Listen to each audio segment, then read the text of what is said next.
देखिए, कबीर कहते थे बड़े बड़ाई ना करे, बड़े न बोले बोल। जो लोग बड़े होते हैं वो इस तरह की भाषा नहीं बोलते हैं। आप मुझे बताइए कि बीजेपी की सरकार खुद ही 2 लोगों की बैसाखी पे चल रही है। दायां पैर जो है वो नीतीश बाबू के पास है, बायां पैर जो है वो नायडू जी के पास है।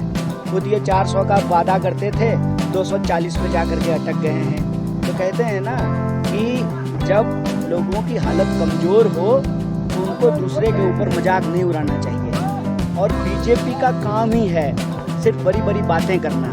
बीजेपी को तो इस सवाल का जवाब देना चाहिए ना कि उन्होंने कश्मीर की आवाम के लिए, जम्मू कश्मीर के लोगों के लिए रोजगार की बात की थी। 10 साल में कोई बहाली नहीं हुई है।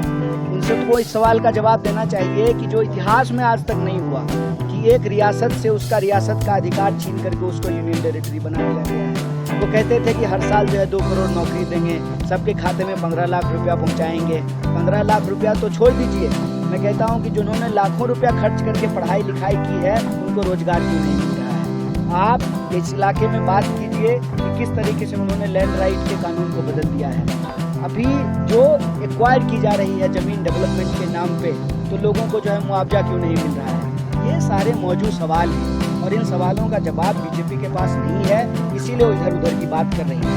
सरकार हटाने के बाद, वो स्टेट को डिग्रेड करने के बाद भी आप बताइए जरा क्या आप तो जम्मू कश्मीर के ही हैं ना, तो हम आपसे आपका हाल बताएंगे कि आपसे आपका हाल पूछेंगे।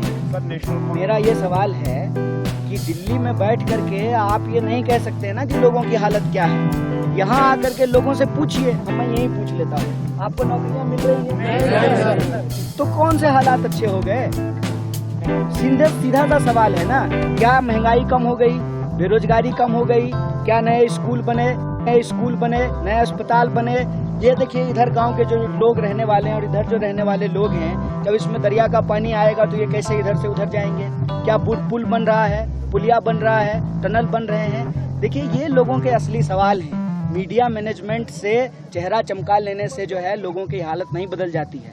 लोगों की हालत बदतर हुई है, बेरोजगारी बढ़ा है। जम्मू कश्मीर में एक ज़माने में बेरोजगारी थी ही नहीं, और आज पढ़े लिखे लोगों को रोजगार नहीं मिल रहा है। तो सरकार खोखले दावे कर रही है और वो खोखले दावे के खिलाफ 10 साल तक जो जुल्म हुआ है यहाँ लोगों के ऊपर, उसके खिलाफ लोग वोट करेंगे और बीजेपी को हर हाल में लोग हराएंगे। सर, नेशनल कॉन्फ्रेंस के साथ अलायंस है जम्मू कश्मीर में। नेशनल कॉन्फ्रेंस का जो मैनिफेस्टो उसमें है 370 का स्टैंड, तो क्या कांग्रेस इस स्टैंड लेगी 370? देखिए, स्टैंड बिल्कुल क्लियर है।